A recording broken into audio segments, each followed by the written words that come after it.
Hi. എനിക്കുണ്ടല്ലോ ഭയങ്കര സങ്കടവും വിഷമമായിട്ടിരിക്കുവാണ്. എന്നാന്ന് ചോദിച്ചാൽ നിങ്ങളെയൊക്കെ പ്രതീക്ഷിച്ചല്ലേ ഞങ്ങൾ ഈ രണ്ട് മൂന്ന് പേര് അച്ചാറൊക്കെ തുടങ്ങിയത്. അപ്പം നിങ്ങളാരും ബുക്ക് ചെയ്തില്ലേ, പിന്നെ ഞങ്ങൾ എങ്ങനെ ഇതൊക്കെ കച്ചവടം ചെയ്യും? അപ്പം നിങ്ങളുടെ എല്ലാവരുടെയും ആവശ്യത്തിനുള്ള എല്ലാ സൈസ് അച്ചാർ ഐറ്റംസും ഉണ്ട്. ഇതേണ്ട ബീഫ് അച്ചാറുണ്ട്, കേര അച്ചാറുണ്ട്, നെല്ലിക്ക അച്ചാറുണ്ട്, ചെമ്മീൻ അച്ചാറുണ്ട്, ബാക്കിയൊക്കെ അകത്ത് കറക്റ്റ് ചെയ്ത് വെച്ചിട്ടുണ്ട്. ചമ്മന്തിപ്പൊടിയുണ്ട്. ചമ്മന്തിപ്പൊടി എന്ന് പറഞ്ഞാൽ വേപ്പിലക്കട്ടിയുണ്ട്, പിന്നെ ഇടിയിറച്ചിയുണ്ട്, പിന്നെ ഉണക്കിറച്ചിയുണ്ട്, ചതച്ച ഇറച്ചിയുണ്ട്. പിന്നെ ഏത് ഐറ്റംസ് അച്ചാർ വേണമെന്ന് പറഞ്ഞാലും നിങ്ങൾക്ക് ഇട്ട് തരും കേട്ടോ. അതും നിങ്ങളുടെ വീട്ടുമുറ്റത്ത് എത്തിച്ചിരിക്കും. ഇന്ന് ചോദിച്ചാൽ നാളെ നിങ്ങളുടെ വൈകിട്ടത്തേന് വീട്ടിലെത്തിയിരിക്കും. അപ്പം നിങ്ങളുടെ എല്ലാ സഹായവും സഹകരണവും ഒക്കെ ഉണ്ടെങ്കിലല്ലേ ഞങ്ങൾക്ക് ഇതെല്ലാം മുമ്പോട്ട് പോകാൻ പറ്റത്തുള്ളൂ. ഞങ്ങൾക്കൊരു ചെറിയൊരു തൊഴിലും ചെറിയൊരു വരുമാനവും. അപ്പം അത് നിങ്ങളുടെ എല്ലാവരുടെയും സപ്പോർട്ടും അനുഗ്രഹവും ഒക്കെ ഉണ്ടാകണം.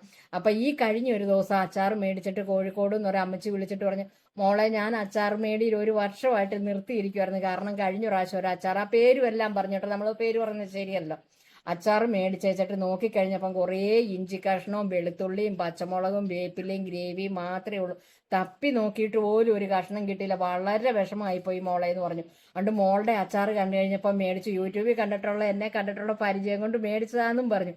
മേടിച്ചപ്പോൾ മോളെ ഞെട്ടിപ്പോയി. പീസ് മാത്രമേ ഉണ്ടായിരുന്നുള്ളൂ. കേട്ടപ്പോൾ ഭയങ്കര സന്തോഷം. അത് വോയിസ് ഇടണമെന്നുണ്ട്, പക്ഷെ നമുക്ക് ഇതില്ലാത്തത് കൊണ്ടാകട്ടോ ഇടാത്ത എന്ന് പറഞ്ഞോണക്കും. നിങ്ങൾക്കും ഇതുണ്ടോ തിക്കെ ഇരിക്കുന്ന പീസ് കഷ്ണങ്ങളൊക്കെ മാത്രമേ ഉള്ളൂ, ഒരു നഷ്ടവും വരത്തില്ല കേട്ടോ.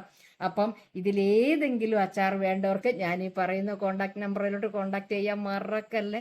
94 46 42 007 9 ഈ നമ്പറിലോട്ട് വിളിക്കാൻ മറക്കരുത് കേട്ടോ. അപ്പോൾ അടുത്ത വീഡിയോയിൽ നമുക്ക് വീണ്ടും കാണാം. Tata bye bye. ഓക്കേ.